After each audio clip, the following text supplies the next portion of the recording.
నమస్కారం. ప్రస్తుతం మనతో పాటు ప్రముఖ ఆధ్యాత్మికవేత్త, ప్రముఖ జ్యోతిష్య వాస్తు పండితులు ఉమామహేశ్వరరావు గారు ఉన్నారు. వారితో మాట్లాడేద్దాం. నమస్కారం గురుగారు. ఆయుష్మాన్ భవ. గురుగారు, జూన్ నెలలో మరి కన్యా రాశి వారికి ఎలా ఉండబోతుందో తెలియజేయండి. సర్వమంగళ మాంగళ్యే శివే సర్వార్థ సాధకే శరణ్యే త్రయంబకీ దేవి నారాయణీ నమోస్తుతే. ఓం ఘం గణపతయే నమః. ఓం శ్రీ గురుభ్యో నమః. ప్రీతి యోగము గరజీకరణం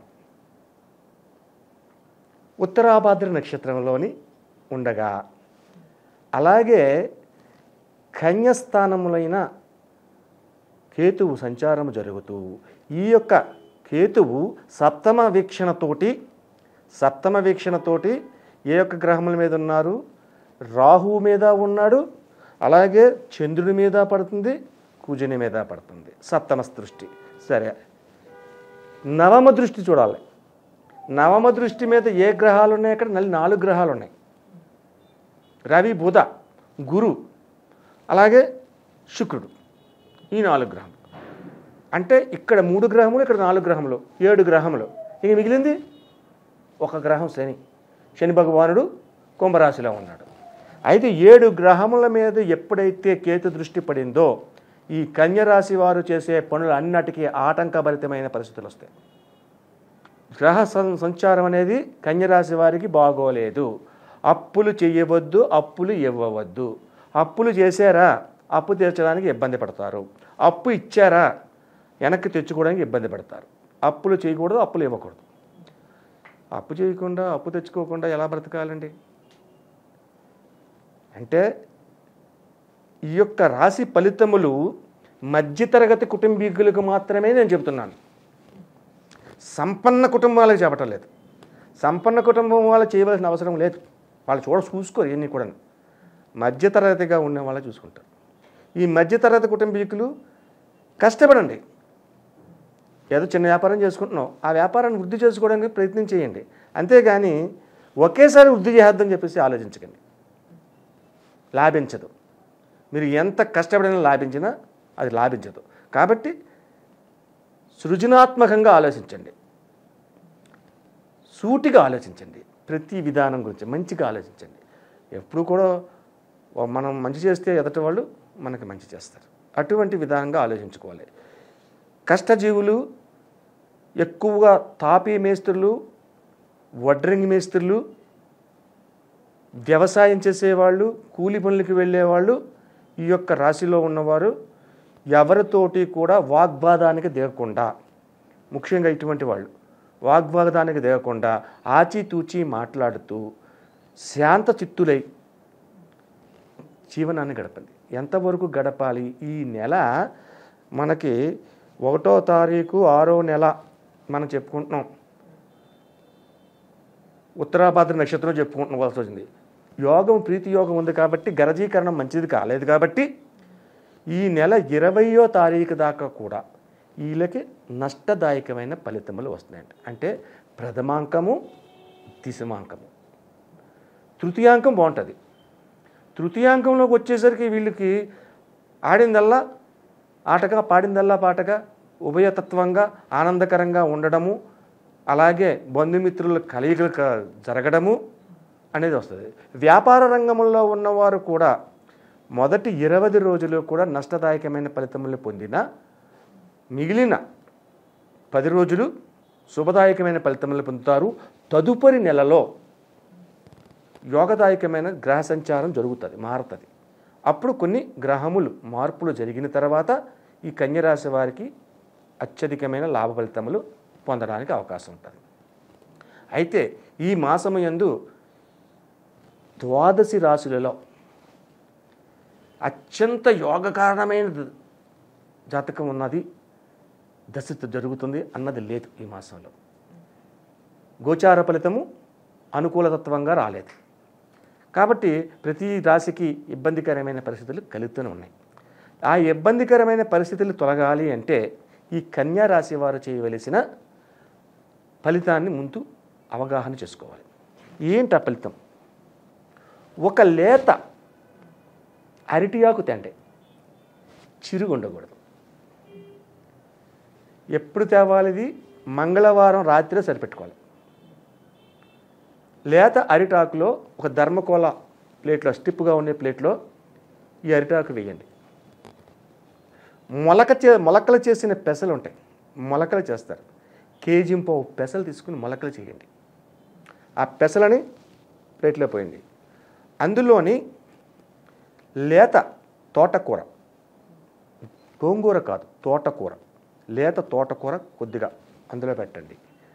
చక్కటి టమాటాలు, ఎర్రగా ముగ్గిన టమాటా పళ్ళు మీ ఇష్టం. 4 పెడతారు, 5 పెడతారు, 10 పెడతారు. సకల దేవత మూర్తి ఎవరు?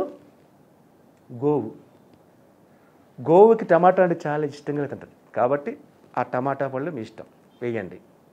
ఆ టమాటా పళ్ళు వేసిన తర్వాత 2-3 అరటిపళ్ళు కూడా వేయండి. అరటిపళ్ళు అంటే ముగ్గిని వేయాలి, పచ్చిగా ఉన్న వేయకూడదు. ముగ్గిని అరటిపళ్ళు వేయండి. ఆ తర్వాత ఒక చిన్న బెల్లం కూడా తెల్లగా ఉండాలి. మనం 3 రకాల బెల్లాలు వాడతాం పూజల విధానాల్లో. చెక్క బెల్లం అన్నీ ఉంటుంది, అది వాడతాం కొన్ని రెమెడీస్కి. నల్ల బెల్లం వాడతాం కొన్ని రెమెడీస్కి. అలాగే తెల్ల బెల్లం వాడతాం. తెల్లటి బెల్లం ముక్క, ఆ మాత్రం బెల్లం ముక్క వేయండి. మీ యొక్క బుధవారం నాడు ఉదయాన్నే సూర్యోదయం జరగకుండా, సూర్యుడు రాకుండా బ్రహ్మీకాల ముహూర్తంలో నిద్ర లేవండి. బ్రహ్మీకాల ముహూర్తంలో నిద్రలేసి ఉషోదయ కాలంలో స్నానం చేయండి. బ్రహ్మీకాల ముహూర్తం అంటే చీకటిగా ఉంది, ఇంకాను కాలకృత్యాలు తీర్చుకోవాలి, ఆ సమయం అయిపోయింది. ఉషోదయ కాలం అంటే సూర్యుడు రావటం లేదు, వెలుతురు రాలేదు, కానీ ఒక తెల్లని ఉషోదయమైంది. ఆ ఉషోదయ కాలంలో స్నానం చేయండి. ఉషోదయ కాలంలో స్నానం చేసిన తర్వాత ఇక్కడ స్నానం అయిపోయిన తర్వాత మీ ఇంటిలో ఉన్న దేవాలయంలోని 3 కుందులు పెట్టండి. బ్రహ్మ విష్ణు మహేశ్వరుల 3 కుందులు పెట్టండి. ఆ 3 కుందుల్లోని 2 ఒత్తులు వేయండి. ఒంటి ఒత్తి వేయకూడదు, 2 ఒత్తులు వేయాలి. 2 ఒత్తులు వేసి వెలిగించండి. వెలిగించిన తర్వాత మీకు ఇష్టం వచ్చినట్టు దైవారాధన మీరు చేసుకోండి. ఆ దైవానికి ఈ యొక్క ప్రసాదాన్ని అక్కడ పెట్టి నీళ్ళు చిలకరించి ఓం భూర్భువ స్వాహ తస్మితృణ్యం భర్గో దేవస్య ధీమహి ధియో యో నః ప్రచోదయాత్ అని చెప్పి ఓం ప్రాణాయ స్వాహ, ఓం అపానాయ స్వాహ, ఓం వేన స్వాహ, ఓం సమోనాయ స్వాహ, ఓం నారాయణ స్వాహ అని నివేదన చేయండి. నివేదన చేసి నమస్కరించుకోండి. ఈ లోపల ఆర్తకర్పూరము హారతి ఇవ్వండి. అయిపోయింది. హారతి ఘనమైన తర్వాత బయటకు వచ్చేయండి పూజా రూమ్ నుంచి. హారతి ఘనమైన తర్వాత లోపలికి వెళ్ళండి. ఒక తెల్లని వస్త్రాన్ని తీసుకోండి, దీని మీద కప్పండి. దీని మీద కప్పి మహానివేదన చేసేటప్పుడు ఏ రకంగా చేస్తారు? ఆలయాల్లోని 2 దివిటీలు పట్టుకుని, ఒక ఛత్రం పట్టుకుని, బాజా భజంత్రీలు సన్నాయి మేళాలు పెట్టి ఈ యొక్క మహాప్రసాదాన్ని ఎవరికీ కనపడకుండా తీసుకువెళ్ళి గర్భాలయంలోని భగవంతుడికి నివేదన చేస్తారు.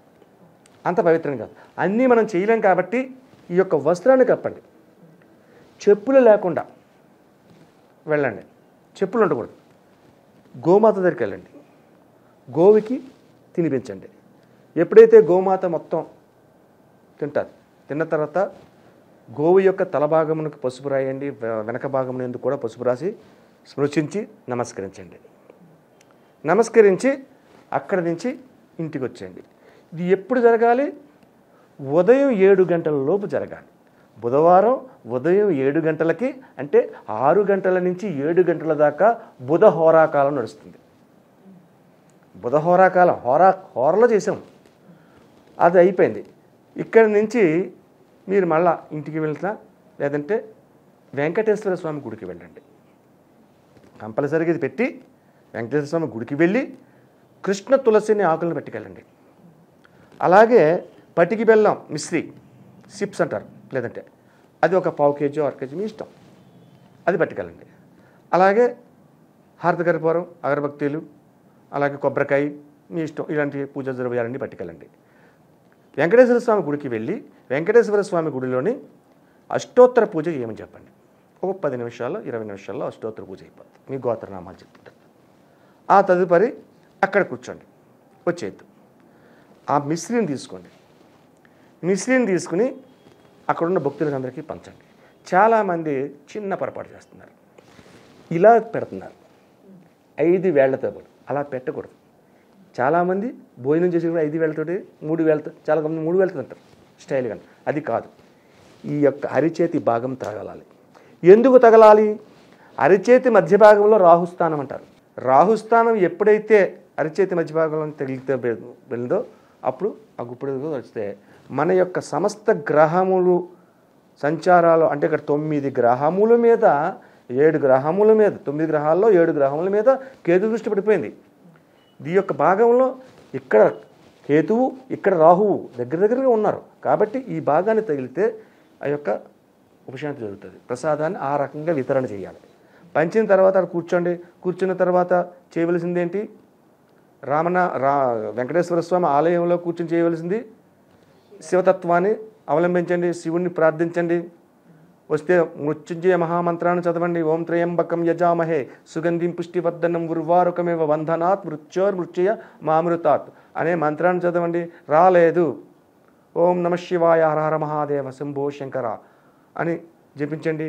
ఈ రకంగా మీరు చేస్తే ఈ యొక్క 7 గ్రహముల యొక్క పరిస్థితిని మార్చివేసిన కేతుగ్రహము యొక్క స్థితిగతులన్నీ తగ్గిపోతాయి. ఆ రోజునాడు బుధవారం రోజు ఎప్పుడైతే వెంకటేశ్వర స్వామి ఆరాధన చేశారో సాయం సంధ్యా సమయంలో మీ ఇంటిలో కానీ, తులసి కోట దగ్గర కానీ, లేదా దేవాలయంలో కానీ ఒక దీపాన్ని పెట్టండి. దీపం అంటే ఏం లేదు, ఒక రావి ఆకు తీసుకోండి, ఆ కింద అష్టదళ పద్మం వేయండి పిండితోటి. ఆ పద్మం మీద రావి ఆకు పెట్టండి. ఆ రావి ఆకు మీద ఒక మట్టి ప్రమిద పెట్టండి. ఆ మట్టి ప్రమిదల్లో ఒక 2 ఒత్తులు వేయండి. 2 ఒత్తులు వేయండి.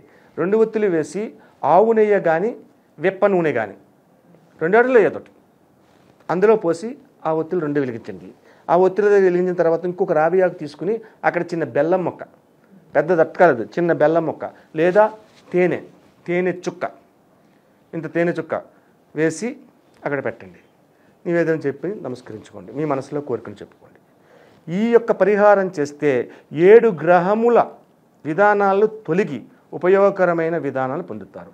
ఇదే రెమెడీలో మీకు ఒక చిన్న పరిహార విధానంలో కూడా చెప్తాను. అంటే ఇది ఎంతవరకు మీకు పనిచేసిందని మీకునే తెలుసుకోవచ్చు. ఈ యొక్క దీపం పెట్టారు కదా తులసి కోట దగ్గర కానీ దేవుడి దగ్గర కానీ ఎక్కడ చోట 2 ఒత్తులు వేసి అది కాసేపు ఉన్న తర్వాత అక్కడికి వెళ్ళి చూడండి. అక్కడ నల్ల చీమలు చేరతాయి. నల్ల చీమలు ఎప్పుడైతే చేరాయో మీ యొక్క కష్టాలు తొలగి ఉపయోగకరమైన ఫలితాలు పొందుతున్నామని సంకేతం వచ్చింది. లేదు, ఎర్రచీమలు వచ్చాయి. ఎర్రచీమలు వచ్చాయంటే మీ కష్టం తొలగలేదు. మీరు పొద్దుటిని మీరు చేసిన దాంట్లో ఏదో అపరాధం చేశారు, ఎక్కడో ఏదో అపరాధం చేశారు. ఆ అపరాధం వల్ల ఇది రాలేదు, ఎర్రచీమలు వచ్చాయి అంటే నీ కష్టం అలాగే ఉంది. మళ్ళీ వరం చేయండి, అప్పుడు నల్లచీమలు వస్తాయి. భక్తి శ్రద్ధలతో చేస్తే ఏది చేసినా ఉపయోగకరమైన పరిస్థితులు పొందుతారు. ఇది పరిహార విధానం. కాబట్టి కన్యా రాశి వారు తస్మాత్ జాగ్రత్త. కన్యా రాశి వారికి జూన్ నెలలో ఎలా ఉండబోతుంది, అలాగే వారు పాటించాల్సిన పరిహారాలు ఏంటి అనేసి చాలా చక్కగా వివరించారు గురువుగారు. ధన్యవాదములు. ఆయుష్మాన్ భవ.